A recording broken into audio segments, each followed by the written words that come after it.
So what is music theory, right? What is this madness anyway? Well, I'll tell you what it's not.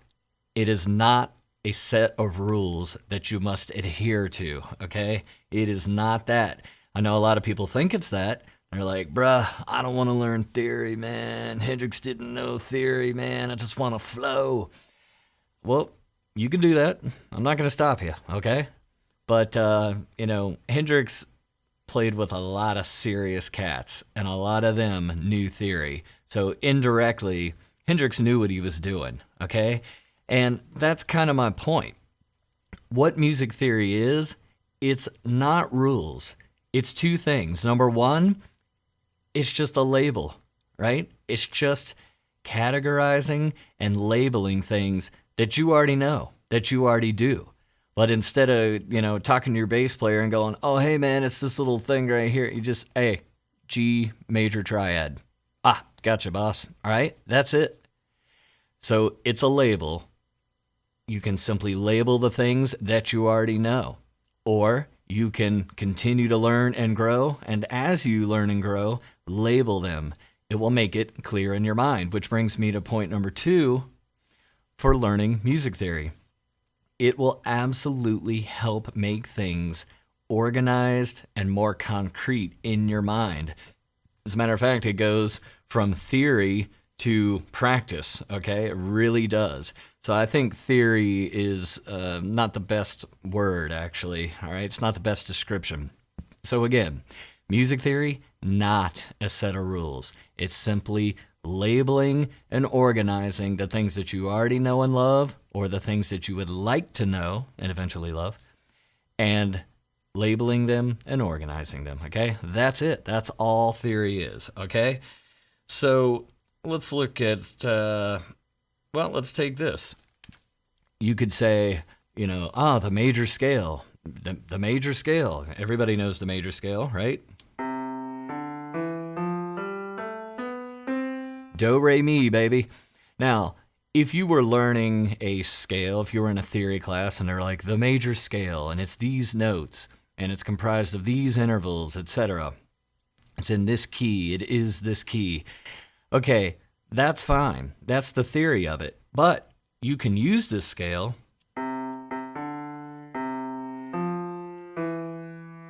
Okay, now everyone knows that amazing, catchy little tune, right? It's amazing. Now, that came from a major scale. Now, because we learned a major scale, did that mean that we were forced to play all those notes, do, re, mi, fa, sol, la, ti, do? No, it didn't mean that at all. All it was an organized sort of suggested melodic content to work with, all right? It kept it organized. It wasn't just a random set of notes, right? It had a label. It was a specific order of specific notes. We labeled it major scale.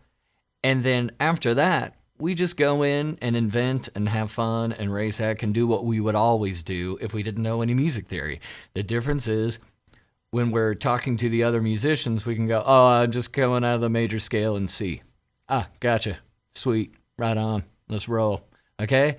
It gives everybody a general guideline to work with. If music theory is hampering your creativity, sir, madam, you're doing it wrong, okay? It should be the other way around. It should be do whatever you want. Do what sounds good. Do what you feel, but then know what it is you're doing. Just know how to label it so that you can communicate with other musicians and you can keep it more organized in your own little brain. Yep. All right. So that's it. That's basically what music theory is to me and what music theory definitely is not. Okay. One last thing, some of these theories, some of this stuff is abstract. Okay. There's just certain things that aren't going to make sense. Some things will be logical, but some things are just, there's no rhyme or reason for it. Let me give you a quick example. The alphabet, the English alphabet, A, B, C, D, right? Okay, why does the letter B follow the letter A? Anyone know the answer? I don't. Does anyone care? I don't. I just know that B follows A, and after B is C. Okay, I don't need to know why necessarily. It just is.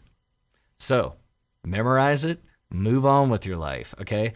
That's kind of what some of these these music theoretical concepts are like. Now, some of them, like I said, will be logical, but some of them don't stress yourself about, but it doesn't make sense.